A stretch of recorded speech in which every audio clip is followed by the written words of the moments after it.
You ever catch yourself in a loop? Thinking about something you can't change or worrying about something that hasn't even happened yet? That's overthinking. It's like your mind is a broken record, replaying the same track over and over. And the worst part? The more you try to stop, the louder it gets. Overthinking kills clarity, peace, and progress. But you don't have to stay trapped in it. The Stoics, some of the greatest minds in history, faced chaos, uncertainty, and pressure far beyond what most of us deal with, and yet, they found peace. Not through luck, but through principles. Today, I want to share 5 Stoic mindsets that will help you stop overthinking and find real peace. These ideas aren't just philosophical. They're practical, raw, and brutally effective.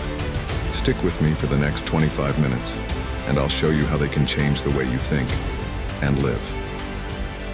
1. Focus on what you can control.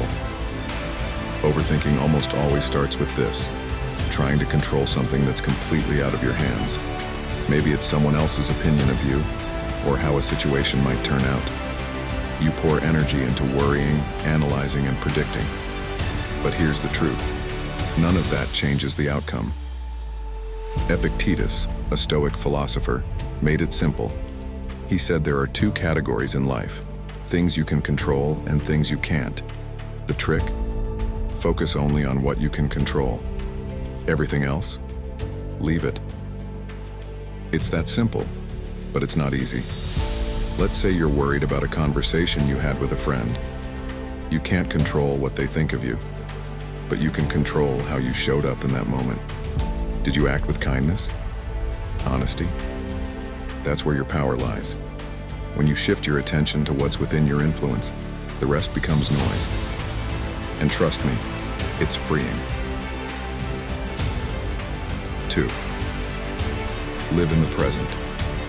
Here's another thing about overthinking. It almost never happens in the present moment. It's always about the past or the future. You're replaying what you said yesterday, or stressing about what could go wrong tomorrow. The present? You're not even there. Marcus Aurelius, one of the most powerful men of his time, wrote this to himself: confine yourself to the present. Think about that. A Roman emperor running an empire, facing wars and political chaos, knew the value of being in the now. When your thoughts spiral, stop and ask yourself, what's real right now? What's happening in this exact moment? Maybe it's the sound of rain outside, the feeling of your breath, the ground beneath your feet. This is reality. Everything else is just a story your mind is telling you.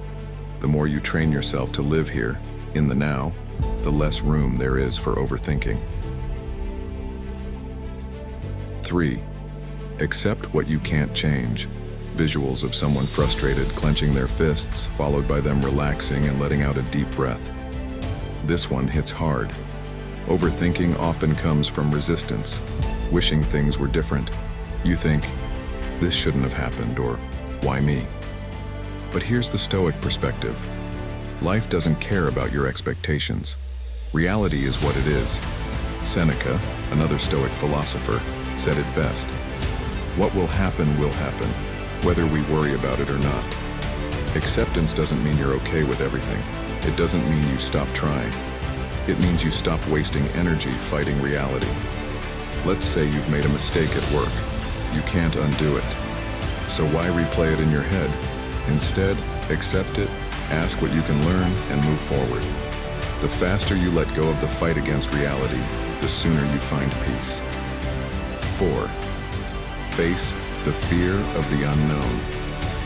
One of the biggest drivers of overthinking is fear. Fear of what could happen, fear of the unknown.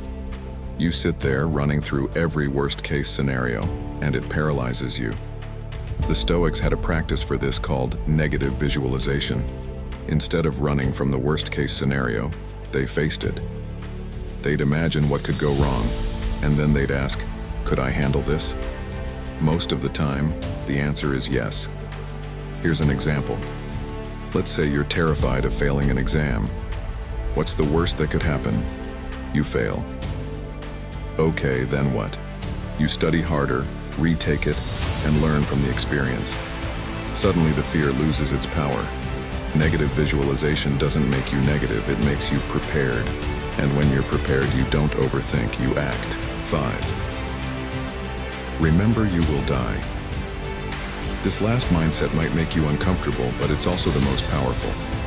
The Stoics called it memento mori. Remember that you will die. This isn't about being morbid, it's about clarity. When you remember that your time is limited, overthinking feels like a waste. Why spend hours replaying an argument when you could be spending that time living? Why let fear hold you back from doing something meaningful? Reflecting on death isn't about fear, it's about urgency. It's about asking yourself, if today were my last day, would I care about this? Most of the time, the answer is no. So let it go. Focus on what matters, and live fully. Overthinking doesn't have to control you. You can't stop your mind from wandering, but you can guide it. Focus on what you can control. Live in the moment. Accept reality. Face your fears. And remember that your time is precious. These Stoic mindsets aren't just ancient ideas. They're tools for modern life. They've helped me, and I know they can help you. Start small. Practice one of these today. And if this video brought you value, share it with someone who needs to hear this message.